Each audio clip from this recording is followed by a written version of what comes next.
During these trying times, it's important that we unite and come together in a common cause to fight together, alone, together. We want you to know that we're there for you with a message of hope each and every week that can be found at escapingthecave.com and hand-delivered via an authentic Escaping the Cave podcast feed. So sit back and enjoy another message of positivity and hope from Escaping the Cave, brought to you by Carl's Jr. and your friends at escapingthecave.com.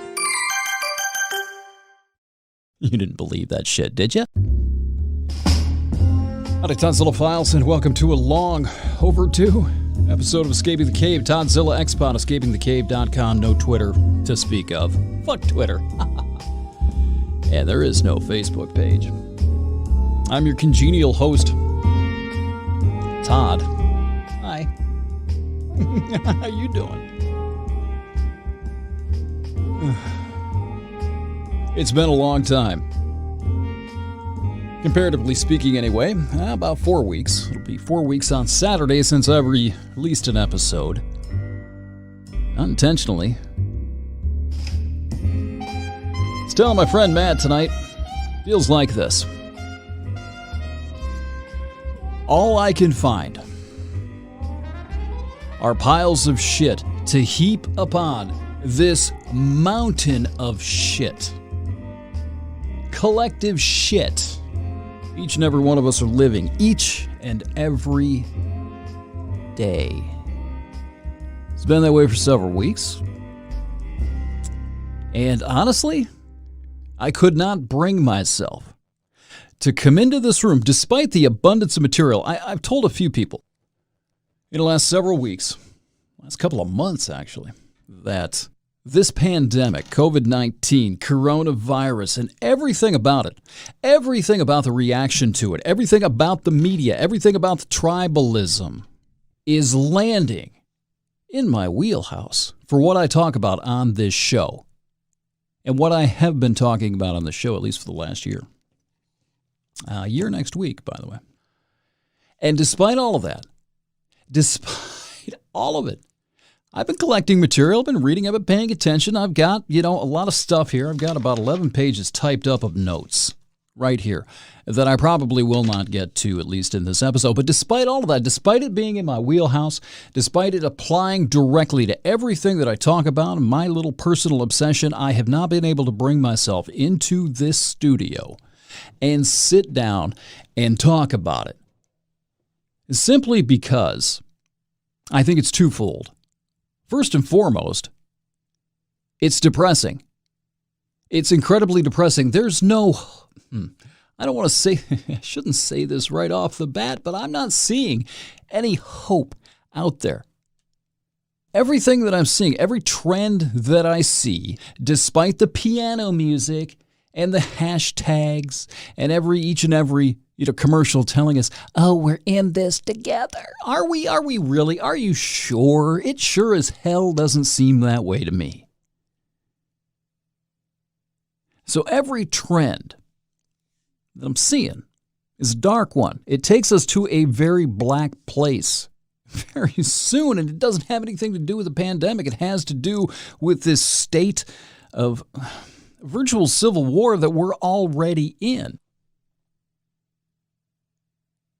It doesn't seem that way, and for a while, maybe through March or a good portion of March, it didn't seem that way. Everybody was just kind of freaked out about what this was going to do, what this could do to us. But the problem is that depending upon which political religion you're a member of, which congregation you pray with, that determines everything about how you perceive the reality of what we're living through right now. And those things are mutually exclusive. Those two things, those two groups, two main groups anyway, are antagonistic. They operate and function within two different realities, and each of those realities casts the other as the enemy. It is a political civil war. We just haven't started shooting each other yet. How long? I ask you this, how long can we go like this until we start? I mean, have you watched?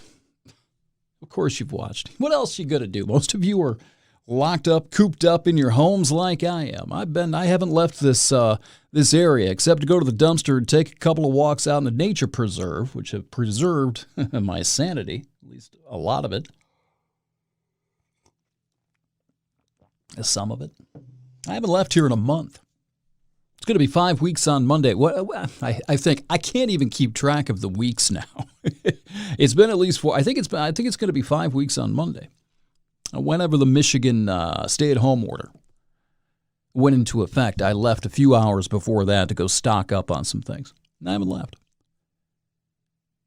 It's really hard to watch what's going on, to pay attention to the news, to the current events, and not just feel overwhelmed. And particularly from the angle that I'm taking, trying to pay attention, trying to evaluate the news, trying to pay attention to the social media echo chambers, that got to be too much. I finally have virtually completed that digital detox that I was talking about last year. At least as far as social media goes, I had to finally get rid of everyone from my long-lost past. Everybody from the Bill Clinton era, and most of the people from the George W. Bush era, and all the ones from the Ronald Reagan era are gone. I liked some of those people. I didn't want to see them go. I really didn't. But the problem was that those people were connected to other people that I want nothing to do with. And the horseshit, bullshit, propaganda, disinformation, and just utter brazen, strutting, prancing stupidity that was being shit into my studio as I would come down and sit down at this computer. The things that I would have to suffer just simply by logging on to a platform, Facebook, that was connected to other people. And maybe this is wrong. I don't know. I'll leave such judgments to you. It doesn't matter. This is what's happening. And probably because I understand this better than most people, it was making me despise them as human beings, people I liked. Seeing this strutting stupidity, this addiction to performing for the crowd, the virtual social media crowd, showing off your ideological faith with brazen acts of rhetorical stupidity on a regular basis. It was getting to the point where I didn't want to be associated with some of these people. I felt ashamed that I had those people as friends. Is that right? Is that wrong? Probably not. And I can tell you this. I got rid of everybody. I am down. I swear to God, I've got a bunch of travel contacts who are just simply there so I can keep in touch with them just in case I want to. Other than the travel people, which number about 18, the rest are gone. Except for 6. 6 people. Only 3 of which I've ever laid eyes upon. The others are from the same family out in California. Hi, guys. That's it. That's all I've got. And a funny thing's happened. It's been about 11 days since that great purge, the purge of the past. And I've actually started to kind of like those people again. I kind of miss them. I don't despise them. I don't see them with disdain. I don't feel embarrassment about being associated with them anymore because I don't see their stupidity, the stupid performance art showing off. That's all it is, man. That's all it is. I've talked about performance addiction on this podcast before. The dopamine addiction, the rush of putting out something that other people like or agree with, and the little dopamine hit you get every time somebody clicks that like button. And the rush you get from going into the rhetorical coliseum and doing righteous battle with your ideological enemy in front of everyone else. If you've got 500 friends in your Facebook friends list, you're essentially seeing yourself as doing battle in front of 500 people. And so do the people you're doing battle with. If they're battling you on your profile, well, they've got to save face just as much as you'd like to win and show off for your fans. That's what this is. It's performance art, performance-based stupidity. This is nothing more than 4-year-olds showing off for their friends. And once that ended, once I was not connected to it anymore, I kind of started to remember, you know what? I like these guys. I do. I really like them when they're not that. There's an element of hypocrisy here. I'd like to think of it as an element of understanding, but I've done this too. I understand it. I know where it comes from. I used to engage in this better than most people. I understand it. I get it. I do. I really do. I need to be away from it because there are times, and I've noticed this, and when I've got these people in my feed, I'm scrolling through, I really get the urge to get back in it, to get back at it. Like I want to just sit down at the keyboard and beat the hell out of somebody. I want to humiliate them. I want to show off my brilliance. I do. I feel it. I feel that old twinge. But as soon as I sit down and as soon as I start to type, it's like, oh, shouldn't be doing this at all. Because I know where it's going to go. I know where it's going to end. And some of the stuff you don't understand, that other people are seeing this, that you're not just, engaging in this battle with the people you're arguing with. Other people are paying attention to it. And they're making judgments and decisions, evaluations silently in the privacy of their own phone, right? You're not helping anything. The agitation, the bilateral agitation shit doesn't help anything. The people who are watching this most of them aren't impressed by your rhetorical political brilliance and your wordsmanship. Most of them aren't. There are going to be some that are ideologically aligned with you that may see you as some kind of virtual cyber hero, but a lot of people are just watching, God, conservatives are assholes. Holy shit, liberals are just pretentious cunts. You're reflecting your ideology on people who may not have already determined which way they're going to go, which way they're going to vote, or what they are. A lot of people who have no political affiliation, no ideological loyalty to either brand, I think a lot of times they see this shit going on and they just withdraw. They silently make judgments about you and about your ideology, about your political cult. That doesn't help you. I know this happens a lot more than people let on. Anyway, I understand it. I get it. I've engaged in it. I understand the rush. I understand the performance addiction better than most people. I talked about this last year in a couple of different podcasts. I got the insight from the stand-up comedian community in Chicago a few years ago when I lived there. Performance addiction's a real thing, man. It really is. And what I'm afraid is that sort of performance addiction that has killed, literally killed, I think it's a huge part of the substance abuse problem that you see with performers because there's a void there. You can never fill it. You can go on stage and you can perform and you get the love and the adulation, blah, blah, blah. Oh, they love me. Yay, I feel great. I need more. And you always need more, and you always need more, and you always need more. It's a hole, it's a void that can never be filled. And I think that these platforms and their purposely engineered dopamine hits, these dopamine machines, where people have to go off and they have to show off and they have to get this approval. They have to get this validation from their audience. And every time they get a little validation, they get a little dopamine hit. I think that's creating something in the general public that's been pervasive throughout the entertainment industry forever. And it's an addiction. It really is. I know that's counterintuitive. I know a lot of people probably never thought about that, and they're sitting there, oh, that's just bullshit. Monitor your own processes. Monitor how you feel when you post something and somebody hits that like button. You get the little notification. Muffy likes this. How do you feel? What does that do to you? Do you want more of it? Most people don't pay attention to this kind of stuff, but you should. You really, really, really should. You should pay attention to what that does to you and how you want more of it.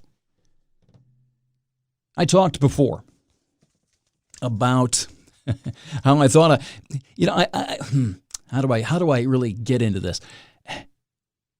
I do sit down every now and then, and I get this twitch to engage.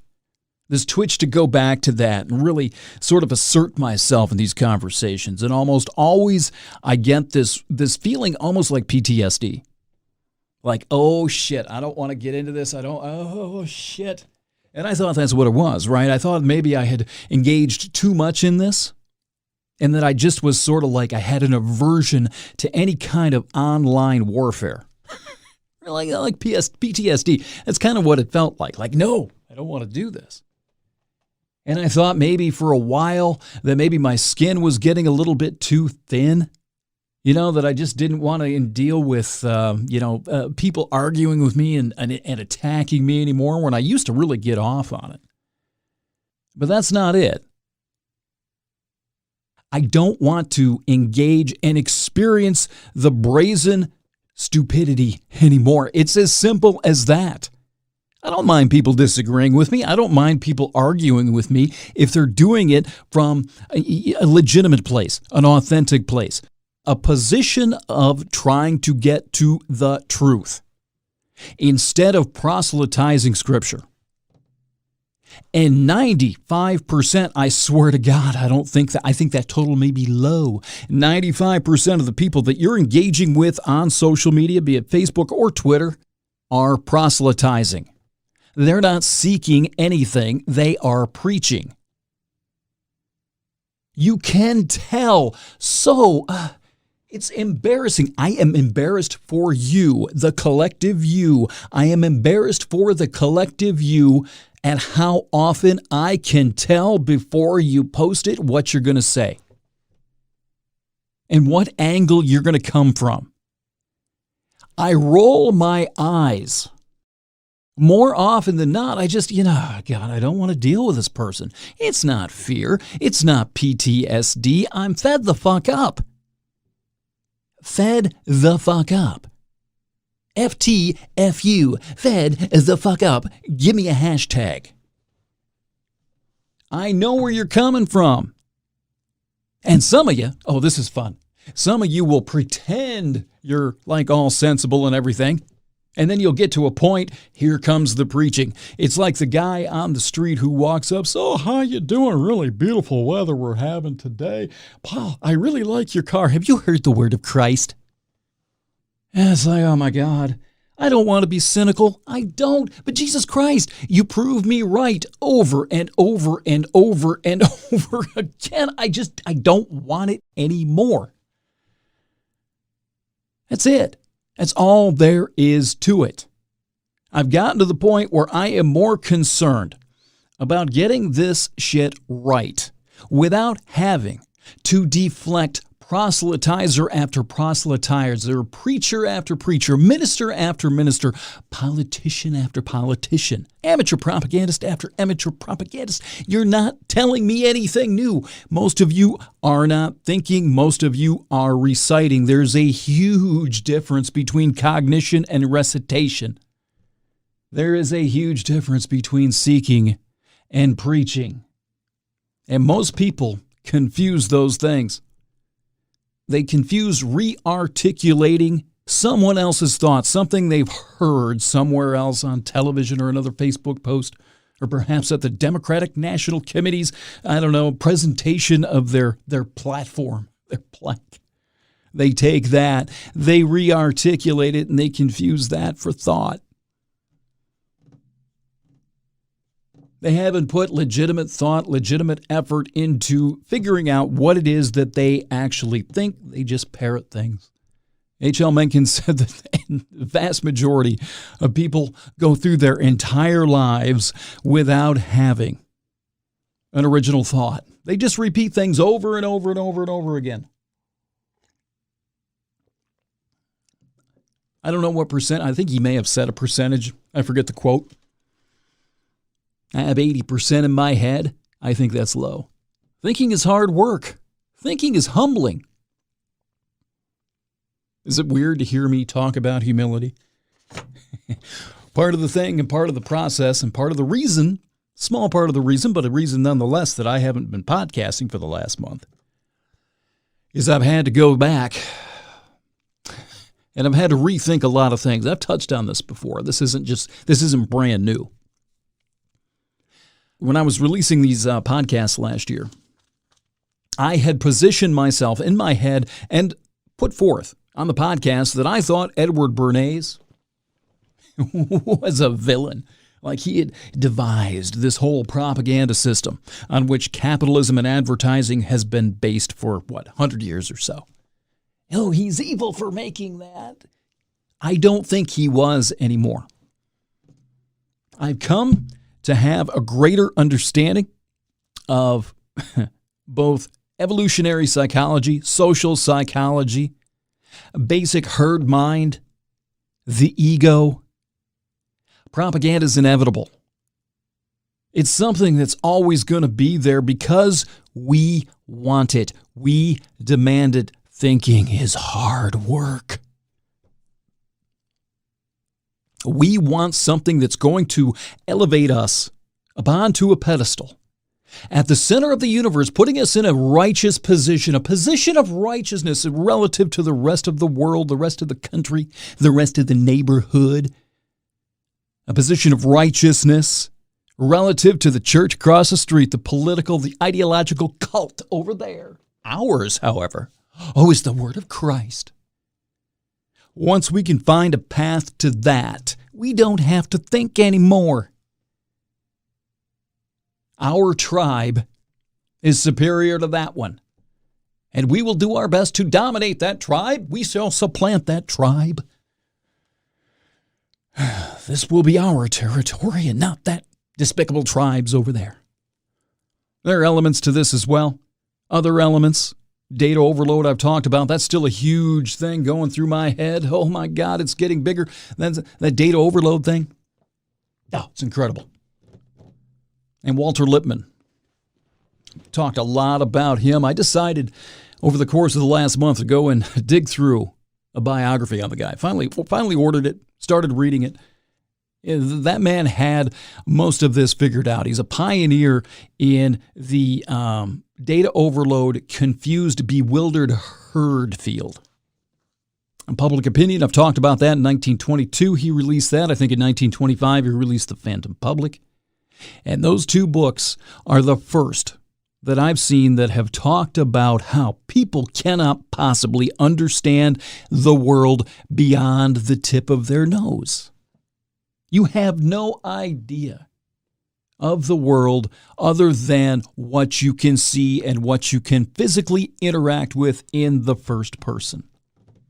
None of us can. I'm included there.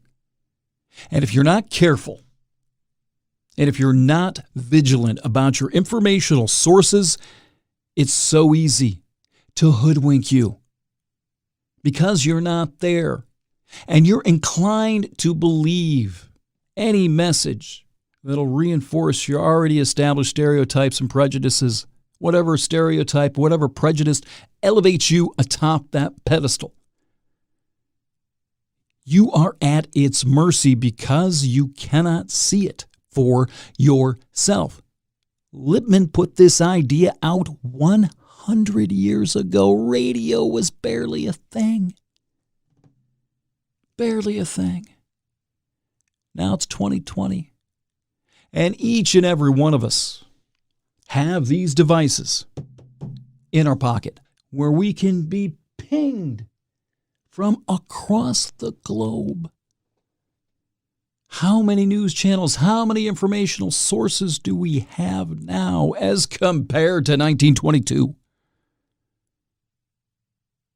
Yeah, we're connected. Yeah, we have greater access to information, greater reach. We know less about the world now than they did 100 years ago. Because we cannot decipher truth from bullshit. No one has. Even if you're socially distanced, even if you're locked down in your apartment every day or your home every day, and you're taking all this information in every minute of every waking hour, you're taking all this information and you're trying to fact check it. You're trying to cross-reference it. You're trying to see what's real, what isn't. You can't. Nobody has the time or the intellectual capacity or the patience to do that. We do not know what's going on. We do not know who to believe. That's a problem. We're seeing the results of that now. By the time this is released and uploaded, or downloaded, I guess, by you guys, we're going to be over 50,000 deaths in this country. I think we're approaching 900,000 infections here in the U.S. A lot of states are talking about relaxing these social distancing guidelines now. Some states are going to do it. There's also been, some funding that was passed, I think, yesterday, if I remember right. But I think it included a shitload of money for COVID tests. We'll see. Supposedly, the testing's going to ramp up, and the gates of some of these states are going to be flung open. The cattle's going to be released back out into the pasture to commingle and infect. Just imagine this scenario. Right about the time the testing starts to ramp up, more people are tested, the gates fling open. Antibody tests, at least the preliminary results of some of these antibody tests, show that actual infection rates could be as high as 10 to 15% of the population. You start testing, you start releasing people back out into the wild at the same time. How do you know? Because you know damn well that those infection numbers, the numbers, not the rate, the numbers, once testing ramps up, those numbers are going to skyrocket. How do you know what to attribute that to? It depends. It's going to depend upon your ideological religion once again. Because you, I presume, are not an infectious disease expert. You can listen to Dr. Fauci. You can listen to Dr. Birx. Sure. Most people won't. Most people won't unless what they're saying aligns with the political scripture. People have attached themselves to a cognitive vehicle already. They've hitched their wagon to the red or blue cognitive horse. And so when those numbers start coming in, you're going to seek out, most of you will seek out information that lines up with the scripture. Because we do not know what to believe. We have no idea. That is a problem. It wasn't a problem maybe when society wasn't so interconnected, or the globe, this mass global organism, wasn't so connected 100 years ago, 50 years ago, even 30 years ago. You know, there was more of a local feel, there was a local focus 30, 50 years ago. But now everything is global. Everybody's connected to everybody else, at least potentially. And the war for the American mind, the war for the American pseudo-environment, the American narrative, the individual narrative, continues. And if you don't know what to believe, you get yourself in a crisis, you get yourself put under stress, under pressure. Chaos is really fertile ground for demagogues, authoritarians, shysters. And that's what we're living in. I talked about informational anarchy in another episode not too long back. And that's exactly what this is turning into. And as we move forward, I don't even want to talk about these daily press briefings, but for Christ's sakes, how can anyone see this? How can anyone see the daily press briefings as anything but campaign commercials and propaganda dispatches? The man is trying to agitate his base against the other guy, Mitch McConnell, everybody else. Each political party's doing the same thing. The TV networks, the national news networks, I did that in air quotes, like CNN. I gave CNN a compliment a month ago. Holy shit, about 6 weeks back. Oh my God, it's worse than it was before now. Boutique news media, agitation media, good guys against bad guys, God devil shit. Where this is headed in the coming weeks and months, to me personally, I have never been more horrified about being right in my life.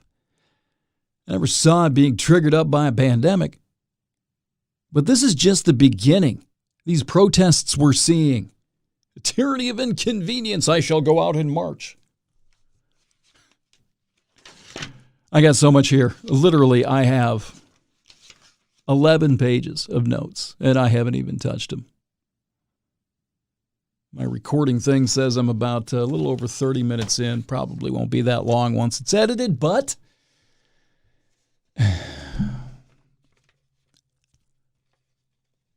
I've been reading a lot of Thomas Hobbes lately. You know Thomas Hobbes?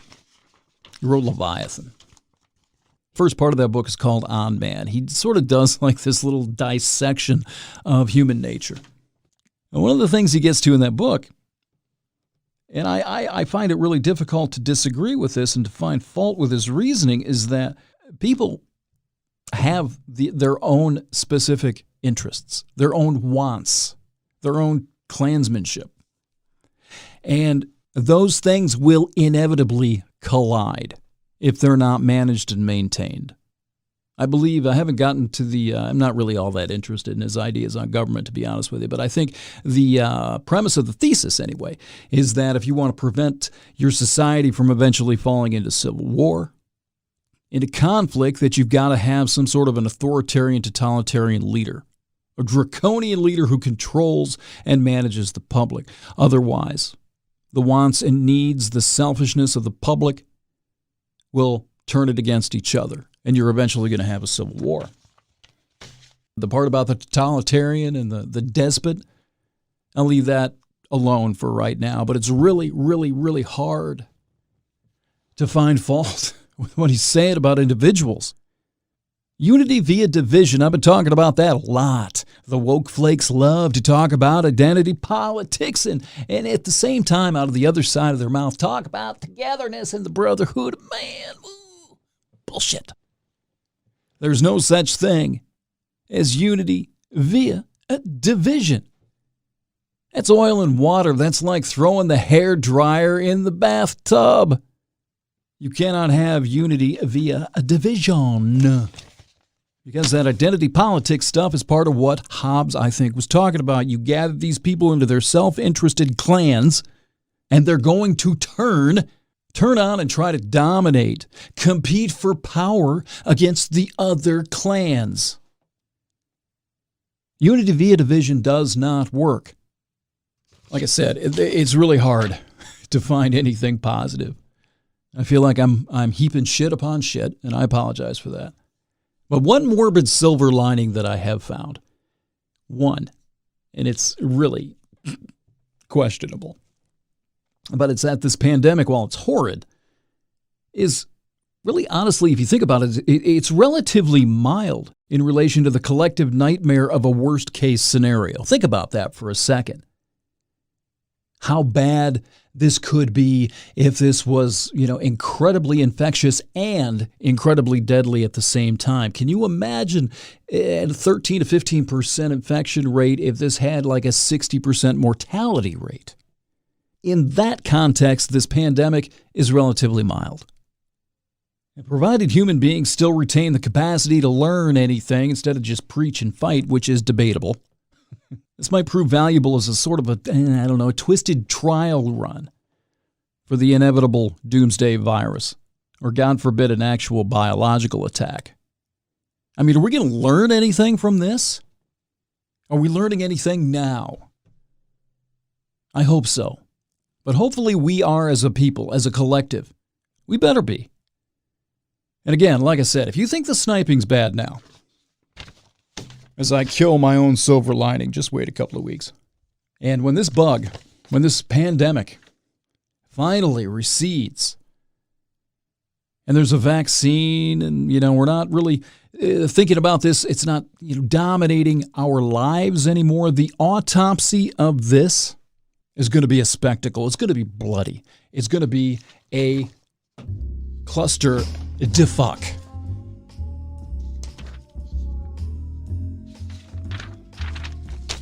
As will the fighting about the autopsy. Dr. Baden is going to be a referee.